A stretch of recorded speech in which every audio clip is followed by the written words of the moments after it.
So sa mga hindi po nakakilala sa akin, my name is Christian Soto Villena from Jensen. So nandito po ako ngayon sa harap ninyo para po mag-present ng napakagandang opportunity ng Ascendra International. So mukhang ready na ang lahat. Pwede na po tayong magsimula. Saglit po, share ko na lang po yung ating screen. So habang inaayos ko po, pahintulutan niyo po muna. Okay, so magandang gabi at pinagpalang gabi po sa ating lahat. So once again, my name is Christian Soto Villena, Tubong, Mindanao, from Jensen, General Santos City.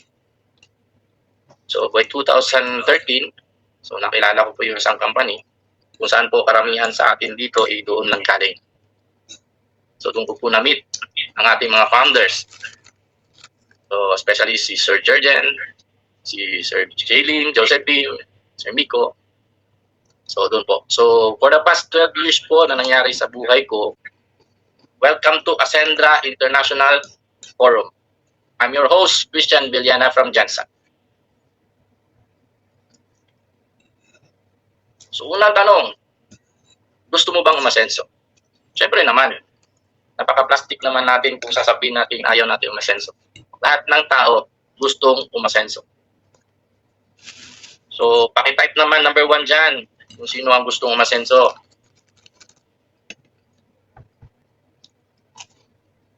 Then meron po tayo mga aspect ng pag-asenso. So ito po ba ay dating sa relationship, knowledge and skills, experience, impact, leadership, spiritual, time freedom, financial freedom, health, career, inner peace. So marami pong aspects ng pag-asenso. Hindi lang po sa business or anumang bagay na gusto niyong maabot. So nandito po si Ascendra ngayon para tulungan po tayo. Asenso. Yun. So ito po ang partners natin sa pag-asenso, ang ating mga founder. So bago po ako magsisimula, ito po sila talaga ang isa sa tumulong sa akin kung ano po ang narating kong Ascendra. Magtutulungan tayo sa ating, so sa company kasi kailangan talaga itong tatlong to. Natin dito sa improvement. Ito ang pinakamagandang ginawa ng company. Because we are not only a distributor here, they are making ordinary people into extraordinary entrepreneur. So napakagandang bagay na ginawa ng company ng Ascendra, ito, dahil may mastery sila. So ibig sabihin, so ito naman yung mga produkto natin na which is mas maganda talaga sa katawan. So start natin dito sa Omega Life. So Omega Life is in Norway's clean fjords. Tayo nitong ating accident insurance. For example, sa accident death natin, so pag basic accident insurance ang kinuha natin, ma-receive natin is 750,000 pesos. Pag premium naman tayo is 1.5. So sa accident permanent disability natin is 750,000 pesos for basic accident insurance. And sa premium naman natin is another 1.5 million. So next natin is meron tayong enrollment package na tinatawag. So para itong papasok ka sa so may 3 accounts of financial independence po tayo. Ano po ibig sabihin nun? Bali yung income po natin hahatigin sa tatlo. And then 40% naman mapupunta sa expansion. So ano naman yung expansion natin? So yung enjoyment. So 10% lang po ang malalagay sa enjoyment. So yun yung lifestyle. So kung gusto nyo po ng luxury, travel, sasakyan, house and lot, i-check na lang monthly. So kulang yung income nila based sa essential na ginagastos nila buwan-buwan. Number 2, walang sapat na emergency fund or savings. Hindi sapat ang essential account. Solusyon ni Ascendra, palakihin or dagdagan ng cash flow. Sa papanong paraan? Through sales or pagbebenta. Nang ano? Yung enrollment package natin, may products tayo and services. So ano yung products natin? So yung tatlong binanggit ko kanina. May Omega Life tayo, may Best Barley, and Barley Income. So sa enrollment package po natin, which is the registration, meron po tayong tinatawag na direct referral bonus.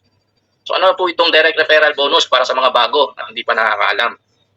Ang direct referral bonus po, ito po yung tinatawag natin na may na-invite tayo, and then yung na-invite natin is bumili ng enrollment package. So meaning to say, nag-join, nag-enroll. So, ang direct referral bonus po, mapupunta po kung sino ang sponsor o nag-invite. So like for example, dito sa associate. For example, ako po, associate ako. Yung na-invite ko, nagustuhan yung business, nag-associate account din siya. So automatic, may direct referral bonus ako matatanggap sa company na 1,700 pesos as my direct referral. Ito, dito tayo sa products and services. So ito po yung tinatawag na repeat purchase or repeat order. So meron po tayong tinatawag na product and service rebate or profit. So like for example, dito tayo sa Omega Life. Ang SRP po ng Omega Life is nasa 3,200 pesos. Pag member po tayo, mabibili po natin yung Omega Life ng 1,600 pesos. So meron po tayong rebate of profit na 1,600 pesos. So 50% po ang naging discount natin sa Omega Life pag member tayo. Sa Best Barley naman po, ang SRP natin is 1,150. Ang member's price naman is 600. Ang profit natin is 550 pesos. Sa Barley Fusion naman, ang SRP natin is 1,500. Pag member tayo is 900. So may profit po tayo na 600. Sa basic accident insurance naman natin po, ang SRP niya is 3,500. Pag member na tayo, meron tayong 2,500. Net profit natin is 1,000 pesos. Premium accident insurance, that SRP is 5,000 pesos. Pag member naman po is 3,300. Meron po tayong rebate o profit na 1,700 pesos. So walang emergency funds or savings. So ito ang solusyon ng Ascendra. Expansion account. This is powered by Turbo. Ano po yung ibig sabihin ng Turbo? Yun po yung Triple Unified Recurring Bonus. So dito po, ito po yung Triple Unified Recurring Bonus natin. So meron tayo. Partner Marilu Olieres, good evening po sa lahat. Watching Okay. from City Ayan, pipiliin ko na lang. Ito naman partner, sabi ni partner Chuma. So for example ako, Partner Bernard, ako na lang. Partner Shin, watching So nakuha ko si Jurgen sa left ko, pesos, sa dalawang tao pa lang na inimbita ko na nag-executive account. Thursday online gathering. So meaning, Yun, safety net na, bibigka. papuans, kahit matagal ka na sa negosyo or kahit So like for example, may nakuha na naman akong dalawang tao. Ito yung si Ces, nag-executive din. Si Miko, nag-executive din. So since single account policy lang tayo, wala akong ibang mapaglagyan, kundi sa ilalim ni Jurgen and Jaylin. So, ilalagay ko sila sa ilalim. Ang tawag po doon is spill over. So dito po napakagandang idea na ginawa ng company ng Ascendra, itong single account. Kasi whether you like it or not, talagang malalagyan at malalagyan. So, sa spillover naman natin, ang direct referral niyan is mapupunta pa rin sa akin. Since ako ang nag-invite kay Ces and kay Miko, di syempre nag-executive silang dalawa, ang matatanggap ko na direct referral bonus is 40,000 pesos each. So may 40 ako kay Ces, may 40 ako kay Miko. Pero hindi sila ang magbibigay sa akin yan, kundi yung company. So diretso sa account ko. Pagka kinabukasan, pwede ko na siyang ma-withdraw. Okay. So safety net, this is only external encoding. So ano po ibig sabihin ng external encoding? Ang spillover po, hindi po pwedeng ipasok sa loob. Ipasok sa loob. Okay. So hindi po siya pwedeng internal ang encoding. So like for example, kay Jurgen.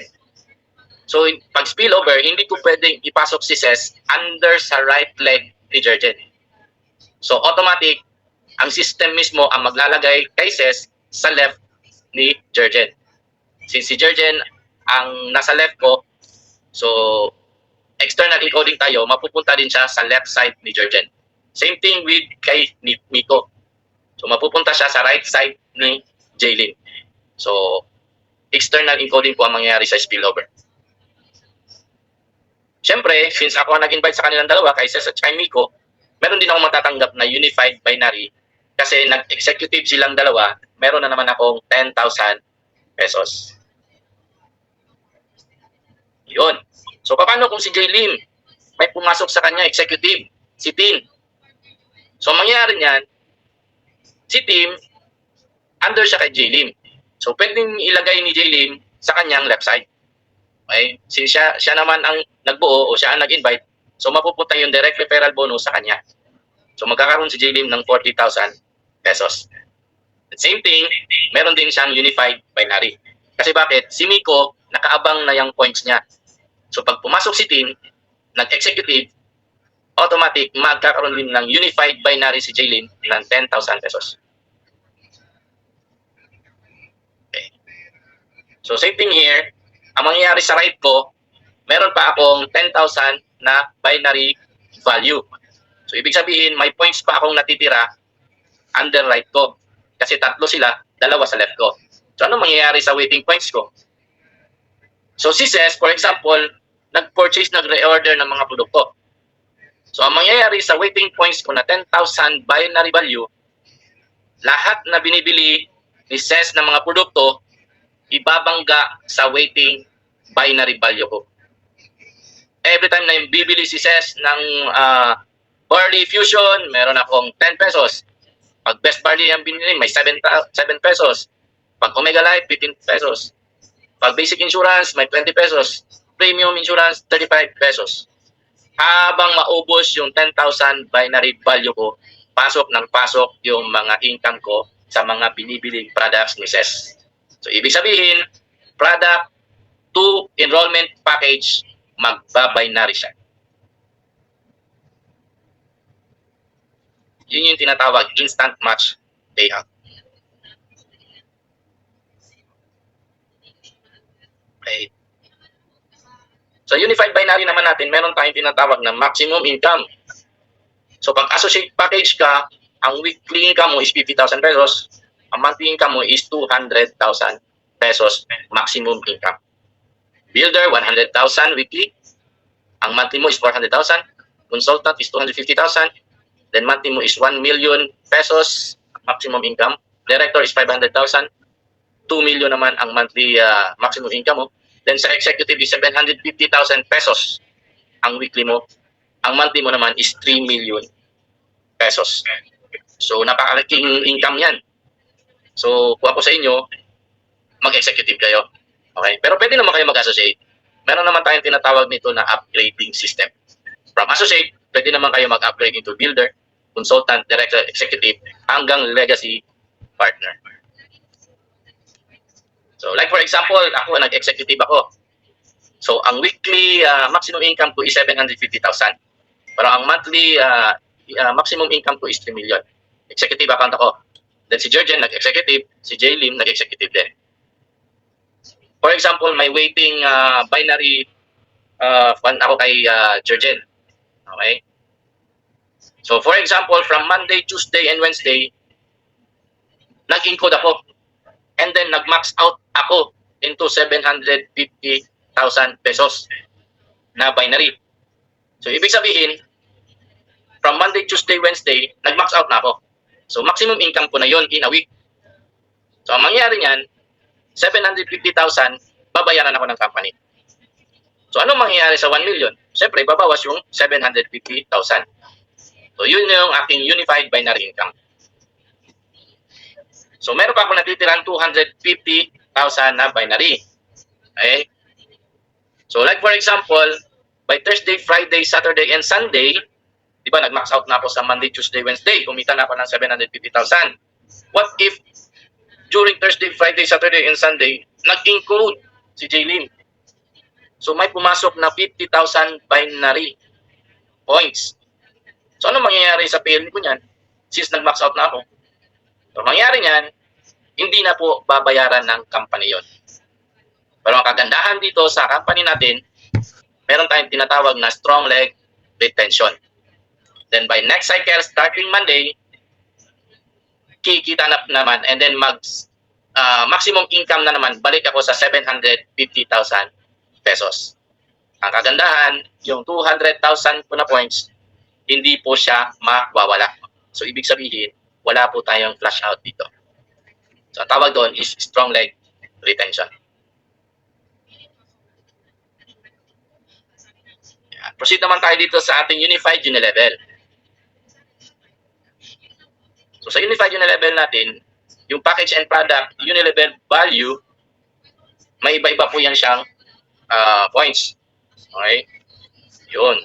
So, all enrollment packages and products have unilevel value. So, earn 10% of total unilevel value generated from your first level, which is yung mga direct downlines natin. Yung kayo mismo ang sponsor o nag-invite sa kanila. So, ang tawag doon is direct downlines. So, first level nyo, may 10% kayo sa kanila.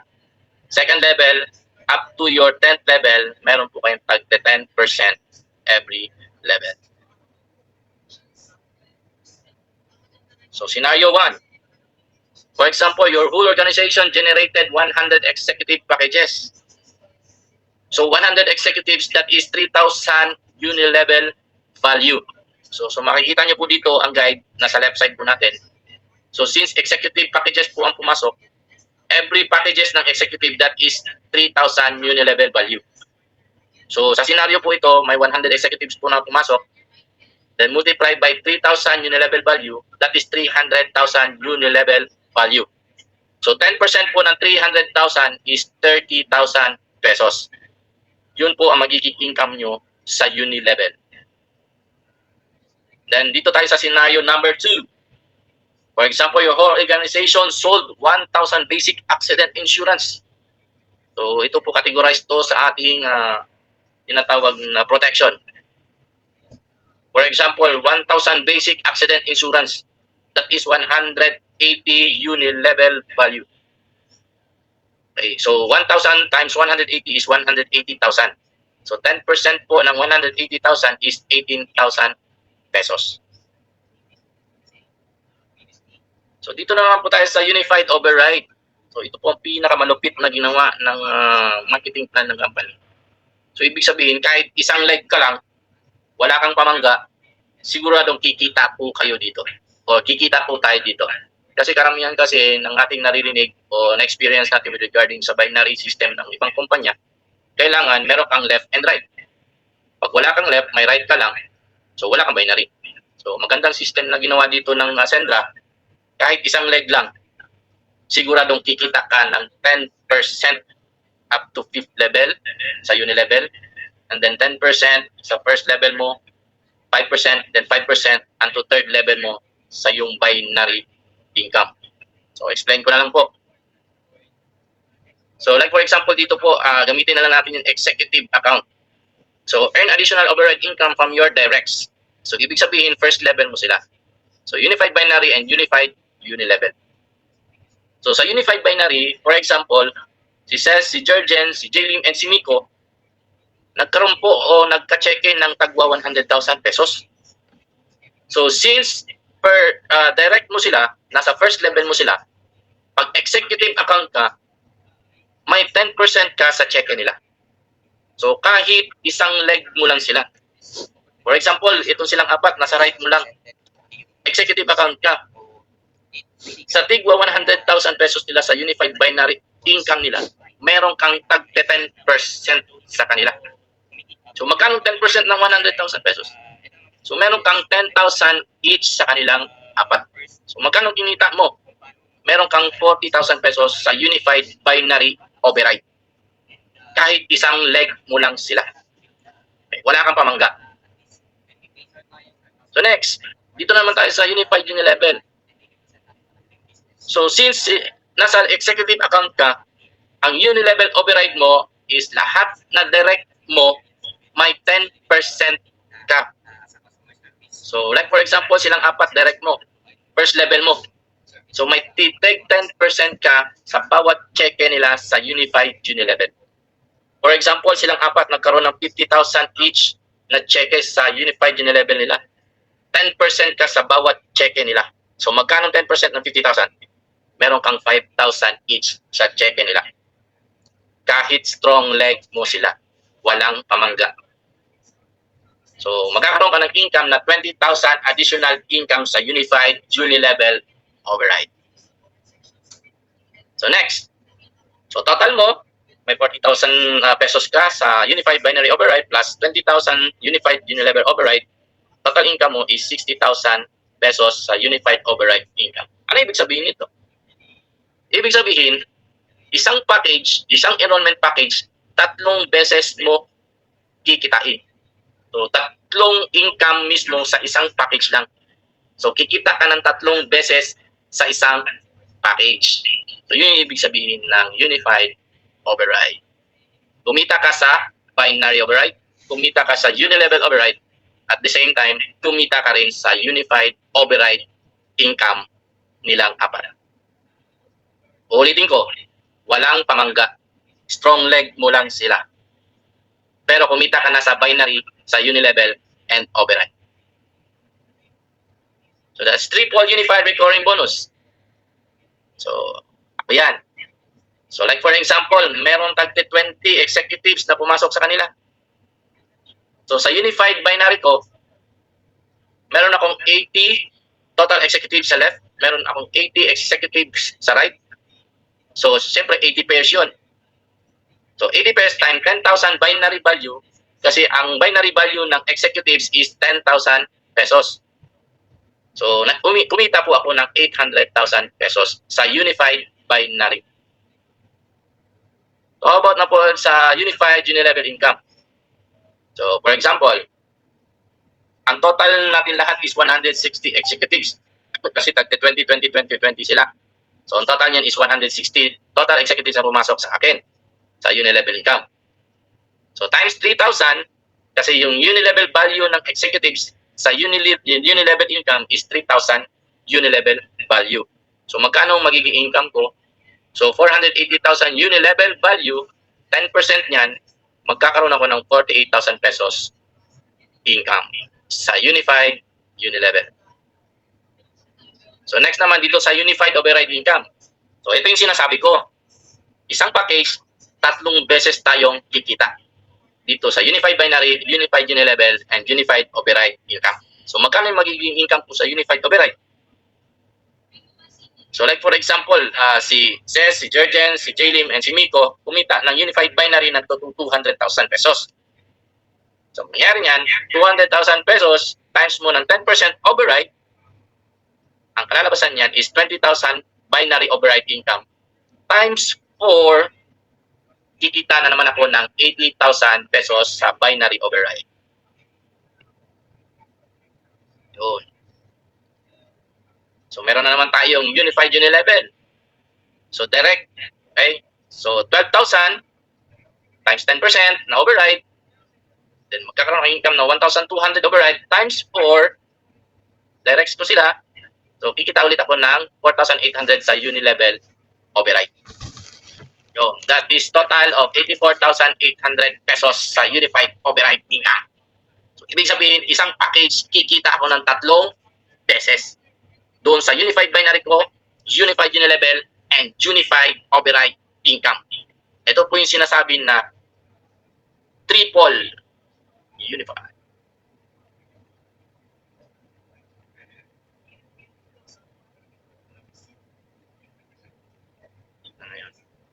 Yun. So dito tayo sa pangatlo, yung mas inuuna enjoyment kaysa sa basic needs. So anong solusyon ni Ascentra sa enjoyment account or lifestyle fund? So ito ang pinakamalupit sa lahat. So meron po tayong pinatawag na Ascentra Lifestyle Fund. So magkakaroon po tayo dito ng shopping, free gadget, free travel, free car, free luxury car, and free property. So ang kailangan mo lang po is mag-qualify ka. Kung gusto niyo po ng mag-shopping ng libre, all ranks yan. Kailangan mo lang ng enrollment product value, direct sponsored mo, that is 2,400 points. Then product, personal purchase, 100 points. And then monthly po natin paghahatian yan. Kung gusto niyo naman po ng gadget, yan po ang kailangan natin i-hit. Kung gusto niyo na po ng travel, this is, ang qualification niya po is consultant and up. Kung kayo po ay gusto mag-qualify sa travel incentives or qualifier ng travel natin, so kailangan nyo pong mag-upgrade into consultant. Kung associate package pa lang kayo. So paghahatian natin yan monthly. Kung gusto nyo ng sasakyan, executive and up, quarterly naman po.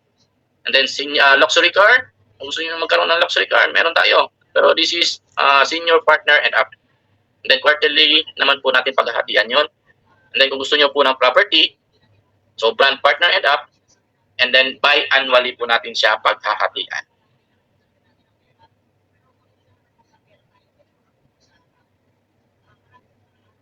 So ito po yung ating enrollment and product PV.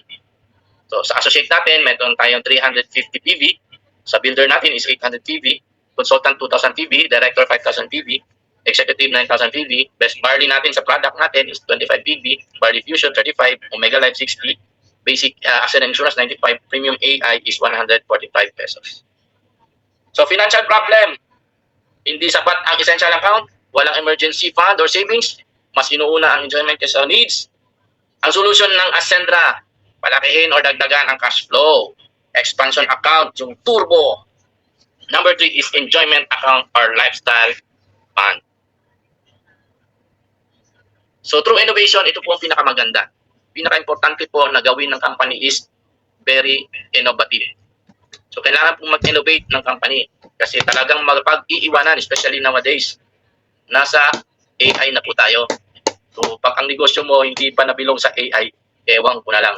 Talagang mapag-iiwanan ka. Kahit gano'n pa kaganda yung produkto mo.